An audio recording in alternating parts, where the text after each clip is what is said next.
ॐ तत्पुरुषाय विद्महे महादेवाय धीमहि तन्नो रुद्र प्रचोदयात्। सभी सनातनियों को ओम नमो भगवते रुद्राय नमः। मैं सनातनी शैलेंद्र शास्त्री आपके अपने YouTube चैनल पर सभी सनातनियों का हार्दिक स्वागत करता हूं। आज हम इस वीडियो के माध्यम से जानेंगे कि होलाष्टक क्या है और होलाष्टक क्यों मनाया जाता है, क्यों होलाष्टक पर शुभ कार्य और मांगलिक कार्य बंद रहते हैं, क्यों होलाष्टक पर किस प्रकार से ये वैज्ञानिक और आध्यात्मिकता से जुड़ा हुआ है, इस होलाष्टक के समय किस कार्य को करना चाहिए, इन सभी प्रश्नों का जवाब हम इस वीडियो के माध्यम से बारी बारी से जानेंगे। बात करते हैं होलाष्टक की। पहले जानते हैं कि होलाष्टक क्या है, उसके बाद आगे की पूर्ण बातों को करेंगे। देखिए, होलिका दहन से 8 दिन पूर्व का समय होलाष्टक माना जाता है। इस वर्ष होलाष्टक 7 मार्च से प्रारंभ होगा और पूर्णिमा तिथि के अंत समय 14 मार्च तक होलाष्टक रहेगा। ये होलाष्टक होता क्या है? ये होलाष्टक ऐसे मानिए जैसे किसी कार्य को किसी कुप्रभाव ने बंद कर दिया हो, किसी सत्य पर झूठ का आवरण हो गया हो, किसी बुराई अच्छाई को बुराई ने ढक लिया हो। इस कारण को समझते हुए जानते हुए हम इस होलाष्टक को समझेंगे। ज्योतिष शास्त्र का एक बहुत अच्छा ग्रंथ है, उसका नाम है शीघ्रबोध, और शीघ्रबोध में होलाष्टक के बारे में संपूर्ण जानकारी है कि होलाष्टक क्यों और कैसे मनाया जाता है। देखिए, क्या इस होलाष्टक पर शुभ कार्य और मांगलिक कार्य हम कर सकते हैं। बात करते हैं शुभ कार्य की। होलाष्टक पर कोई भी शुभ कार्य और मांगलिक कार्य नहीं किया जा सकता।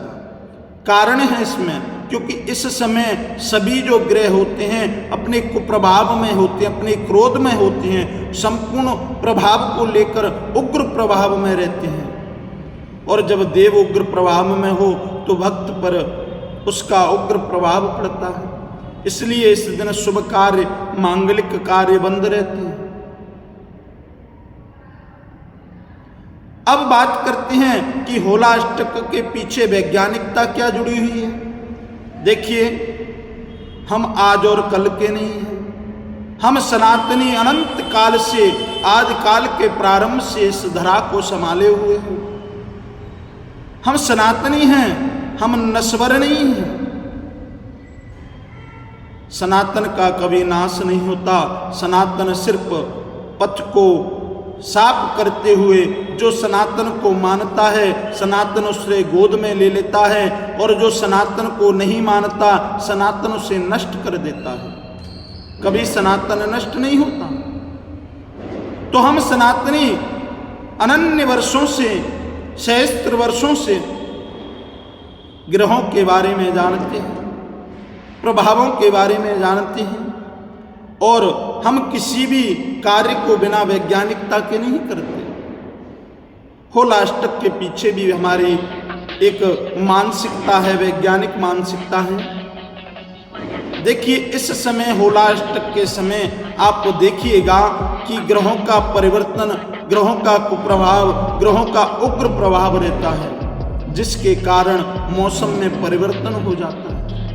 अब मौसम में जब परिवर्तन होता है तो जीव के शरीर पर भी उस परिवर्तन का प्रभाव पड़ता है, क्योंकि ग्रह जब परिवर्तित होते हैं, उग्रता में आते हैं, तो उसका सीधा सीधा असर जीव के शरीर पर पड़ता है। इन होलाष्टक के 8 दिनों में सभी ग्रह अपने अपने प्रभाव के नक्षत्र क्षेत्र में रहते हैं। इस कारण से आपके शरीर में तनाव, चिंता, बेकार की अटपटी मानसिकता, मन अनमना रहना, किसी भी कार्य में मन का ना लगना, आलस्य का समाहित हो जाना, ऐसा जीव का शरीर हो जाता है। और जब शरीर ऐसा होगा जीव का, तो शुभ कार्य और मांगलिक कार्य कैसे कर पाएगा, भगवान का भजन ध्यान कैसे कर पाएगा। इसलिए ग्रह का प्रभाव रहता है और सीधा सीधा आपके शरीर पर प्रभाव डालता है। इसलिए होलाष्टक में इस वैज्ञानिकता को छिपाए रखा है। क्योंकि आप देखिए, जब सूर्य नारायण उत्तरायण से दक्षिणायन जाते हैं और दक्षिणायन से उत्तरायण जाते हैं, तो सीधा सीधा शरीर पर प्रभाव पड़ता है, ताप बढ़ता है और एक समय ताप गिर जाता है। ये ग्रह का ही तो प्रभाव है। जब ग्रह, तारा मंडल, नक्षत्र ब्रह्मांड में परिवर्तित होते हैं तो आपके शरीर पर भी परिवर्तन करते हैं। ये तो हमारी सनातनियों की वैज्ञानिक मानसिकता है होलाष्टक के पीछे। अब बात करते हैं अपनी सबसे और पवित्र धारणा आध्यात्मिकता की। इसके पीछे आध्यात्मिक कारण है। सबसे बड़ा कारण आध्यात्मिकता का है। देखिए, हिरण्यकशिपु जो थे ना, बड़े दुराचारी थे और उनके पुत्र प्रहलाद भगवान गोविंद के परम भक्त थे। नारायण का भक्त होने के कारण हिरण्यकशिपु को प्रहलाद पसंद नहीं थे और उस प्रहलाद को मारना चाहते थे। जब भगवान गोविंद का कोई शरणागति हो जाता है तो उसे कोई नहीं मार सकता।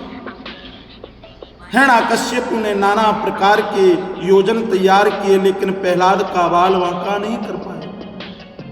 अब उन्होंने क्या किया, अपनी बहन होलिका को प्रहलाद को मारने के लिए भेजा।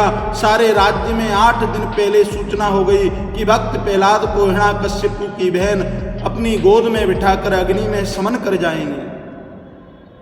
तारामंडल, देवतागण, ग्रह, नक्षत्र, पूरे ब्रह्मांड में 8 दिन पहले इस जानकारी की सूचना फैल गई। अब तो सभी देवगण, ग्रह, नक्षत्र, ब्रह्मांड के सभी तारामंडल क्रोधित हो गए। अपने उग्र प्रभाव को दिखाने लगे, कैसे भी करके प्रहलाद को बचाया जाए। तारामंडल में सभी ग्रहों ने, नक्षत्रों ने अपना अपना प्रभाव दिखाना प्रारंभ कर दिया।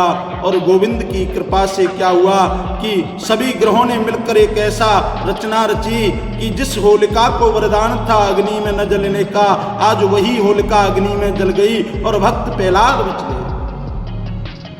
इस प्रभाव से, ग्रहों के प्रभाव से, ग्रहों की षड्यंत्र से होलिका का दहन हो गया और होलिका के दहन के साथ ही होलाष्टक की समाप्ति हो गई।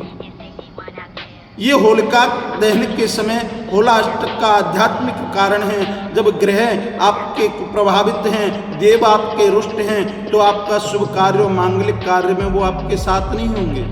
इसलिए इस दिन कोई भी शुभ और मांगलिक कार्य नहीं किया जाता है। सारा ध्यान प्रहलाद की तरफ रहता है। और मैं सभी सनातनियों से कहता हूँ, इन 8 दिनों में आप भक्त प्रहलाद को बचाने के लिए परमात्मा का भजन करें। अब बात करते हैं कि इस दिन क्या करना चाहिए। इन 8 दिनों में सभी सनातनियों से मेरा अनुरोध है कि ये जो 8 दिन है ना, तंत्र मंत्र को सिद्ध करने का सबसे बड़ा सर्वोत्तम योग है। इस दिन आप इन 8 दिनों में अपने तंत्र और मंत्र की सिद्धि को सिद्ध कर सकते हैं। किसी भी मंत्र का जाप करके 11,000 1 लाख बार जाप करके आप उस मंत्र को सिद्ध कर सकते हैं। जैसे भक्त प्रहलाद ने होलाष्टक के समय ही भगवान गोविंद का ओम नमो भगवते वासुदेवाय नमः का जाप करते हुए होलिका माँ की गोद में बैठ गए और होलिका जल गई, प्रहलाद बच गए। वह मंत्र सिद्धि का ही प्रभाव था। इन 8 दिनों में आप तंत्र मंत्र को सिद्ध करके अपने जीवन को परिवर्तित कर सकते हैं। मैं सभी सनातनियों से अनुरोध करता हूँ, विनय के साथ निवेदन करता हूँ कि इस वर्ष होलिका हर्षोल्लास के साथ मनाएं। प्रेम भाव सद्भावना के साथ, भाईचारे के साथ सभी सनातनी इस त्योहार को हर्षोल्लास के साथ मनाएं और सभी सनातनी एक साथ रहें, एक साथ चलें, सब मिलके चलें और आगे बढ़ें।